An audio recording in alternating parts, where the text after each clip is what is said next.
The ultimate reason why Christians should never do yoga by order of Alpha. Digital soldier. We are the voice for the voiceless. We bring hope to the hopeless. We bring justice to the oppressed. We are the collective. We the people, the servant of the Most High. In the present day, in nearly any city, suburb, community, or college campus, we can frequently see people engaging in what they know as yoga, a practice which they think will help them achieve peace, relaxation, fitness and/or a focused mind.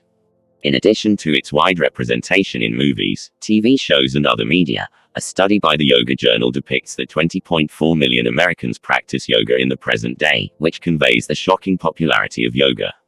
Since we live in the Western world, we dwell in eclectic societies with diverse philosophies and influences.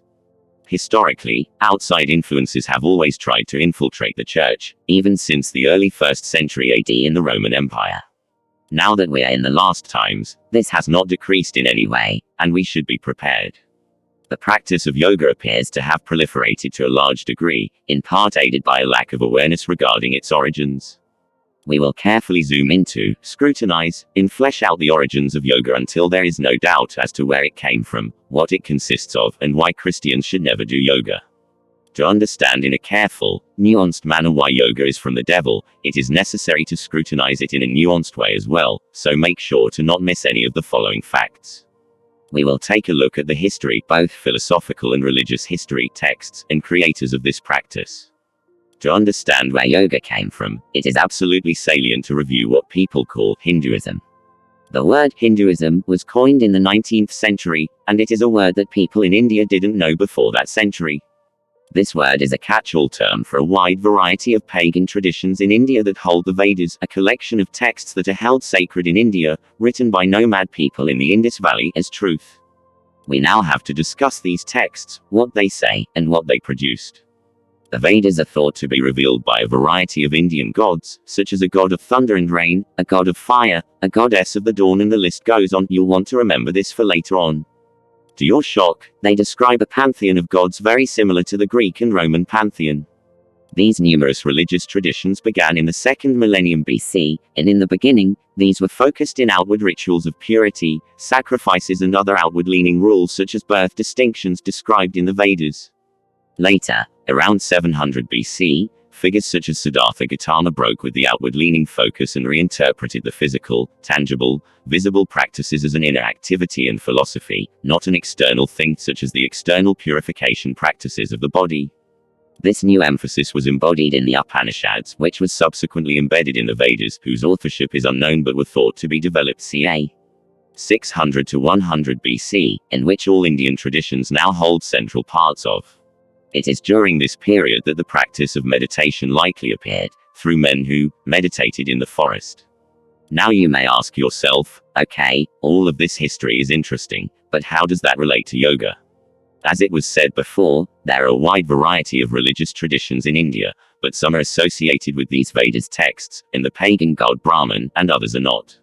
So, this nuance is important to keep in mind. Among those that are associated with the Vedas, and therefore the Upanishads, are three prominent ones: Samkhya, Advaita Vedanta, and insert suspense sounds, one philosophical religious system known as yoga. It appears that the exact date and location of the origin of yoga is not certain, but it arose from the people in the Indian subcontinent who believed in the religious and philosophical system of the Upanishads and designed practices to clear the mind and attain a state of detached awareness. The goal of all yoga practices is to make the mind absolutely calm and clear so it will connect better with the pagan god Brahman. Paying attention to the S in practices above, that's exactly what yoga is. There are various types of yoga. It is actually more than just one practice, and should probably be called yogas, but they are collectively known as yoga. Indeed, there are many. One is called Raja Yoga, other is Karma Yoga, and so on. The element of yoga that is most widely portrayed in media and which most people know, which is the fitness element, is in the one known as Raja Yoga. A sage, named Patanjali, created this one, and he designated 8 limbs, or tenets of this path of yoga. The second tenet, or limb, is where this element becomes salient. Patanjali stated this second limb consists of one physical posture as well as breathing exercises used to cleanse the body, help the mind concentrate and connect better with his pagan god Brahman. All branches of yogas have this goal, which they have inherited from the Upanishads texts, in which this goal is asserted, achieving a union through meditation with the pagan god Brahman. This is where the word yoga comes from, yoke, or union with the Hindu god Brahman. So, is yoga a physical or religious practice? Or both? Where yoga's utmost incompatibility with Christianity lies? Definitely, as it has been expounded, it is both. Yoga's incompatibility with Christianity lies in the fact that it was created as a religious ritual where each physical posture is aimed at connecting the practitioner better with the pagan god. It is certain that the practice of yoga amalgamates the physical with the religious aspect. The aforementioned Patanjali married the physical and religious components of yoga into one. There was never any fitness component originally ascribed by the Hindus to yoga, contrary to the Western people's perceptions about it. The fitness aspects of yoga are actually just physical body movements aimed at a connection with Brahman, the pagan god, or ultimate reality. In a nutshell, for the Hindu who created yoga, the distinction between the physical and religious aspects of yoga never existed. It is all part of a polytheistic religious ritual. We are commanded to expose the deeds of darkness, not participate in them. Just like there can't be a Muslim Christmas, there can never be such a thing as Christian yoga, and yoga and Christianity are two totally opposite things.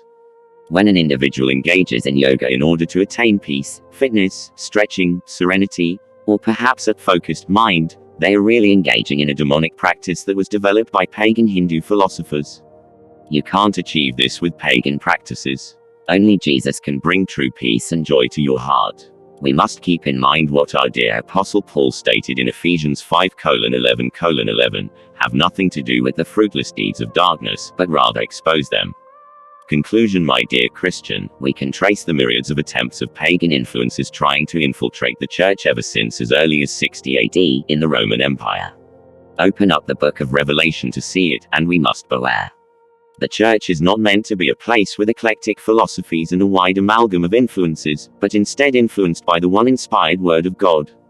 The enemy thrives on ignorance, and on matters that can be confusing for some such as this, but Christianity's incompatibility with this practice is unequivocal and solid.